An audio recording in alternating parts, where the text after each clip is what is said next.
En la siguiente presentación vamos a discutir una definición preliminar de las ciencias políticas. ¿Ok? Esta definición la sacamos del libro de Lina Torres, Sociedad y Cultura, ¿verdad? En la parte dedicada a las ciencias políticas. Y la definición lee de la siguiente manera.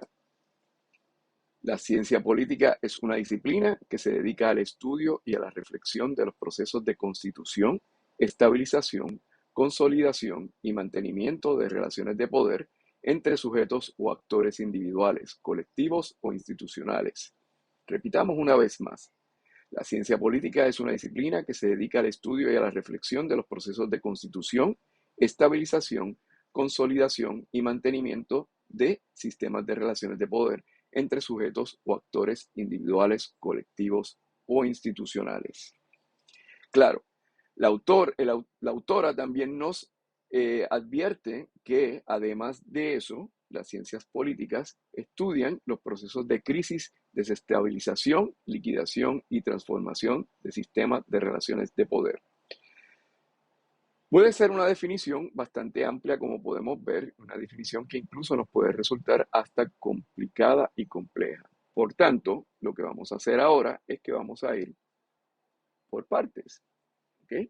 Comencemos por la ciencia política es una disciplina.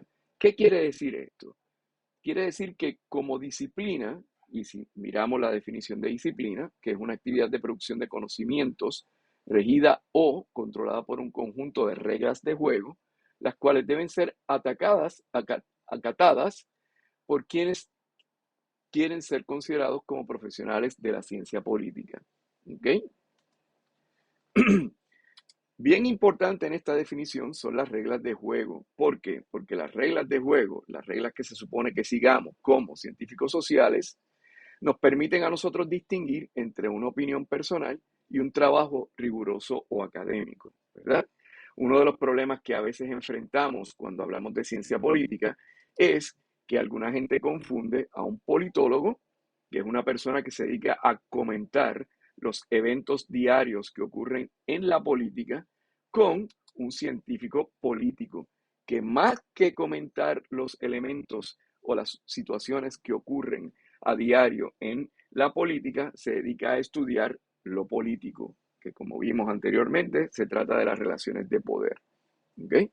Sigamos. La ciencia política es una disciplina, entonces, que se dedica al estudio y la reflexión. ¿Qué quiere decir esto? Quiere decir que la ciencia política se dedica a la elaboración de teorías y la búsqueda de principios que sirvan para la práctica política. ¿Okay? Bien importante, porque nosotros los científicos sociales nos dedicamos a desarrollar teorías que nos permitan explicar la realidad y, por sobre todas las cosas, encontrar aquellos elementos que nos permitan a nosotros llevar una práctica política más llevadera. ¿Okay? Hablaba la definición también de los procesos de constitución. ¿Okay? ¿Qué quiere decir esto? Esto quiere decir que la ciencia política estudia las razones que explican por qué un régimen político es estable o al mismo tiempo se interesa por una crisis que produce un reacomodo en el sistema o el tránsito revolucionario de un sistema a otro. Tómese, por ejemplo, las razones por las cuales China se ha mantenido como un país comunista por tanto largo tiempo. La ciencia política se dedica a estudiar esos elementos al mismo tiempo que estudia cómo los diferentes elementos o los diferentes países alrededor del mundo pasan por procesos políticos que ponen en jaque o cuestionan la estabilidad de esos sistemas políticos. ¿Ok?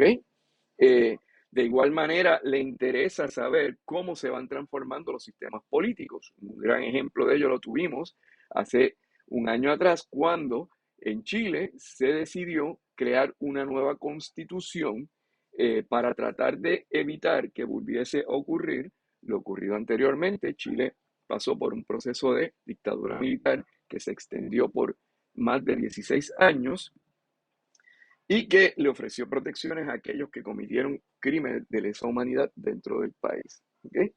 Bien importante, la ciencia política como vimos anteriormente, no se dedica simplemente a estudiar la política, sino que estudia lo político y lo estudia a diferentes escalas. Lo hace estudiando los actores colectivos, como muy bien puede ser una manifestación de un grupo de mujeres, como lo vimos o lo hemos visto en los últimos años, las organizaciones o las protestas que se han formado y organizaciones que se han creado para combatir el abuso y la violencia sexual en diferentes partes del mundo, ¿verdad? También pueden ser a través de actores institucionales, como lo son los partidos políticos tradicionales. Piense un poco, ¿verdad? Cómo se organizan los partidos políticos, no solamente en Puerto Rico, sino en otros lugares. Un gran ejemplo de ello lo tuvimos en la gran coalición que llevó a Barack Obama a la presidencia de los Estados Unidos por 2 términos, hace ya unos años. Pero también pueden ser sujetos colectivos que básicamente cuestionen, ¿verdad?, el sistema o las relaciones de poder que existen dentro de un país o de una región en particular, ¿verdad? Un poco hace ya más de una década en Estados Unidos, y parte de los movimientos que hicieron que llegara Barack Obama al poder se organizaron para cuestionar la naturaleza de la desigualdad en Estados Unidos, que si bien es un fenómeno económico, tiene unas dimensiones políticas, y eso fue lo que sucedió con el famoso Occupy Wall Street de 2011. Y hasta aquí llegamos con nuestra definición de ciencia política.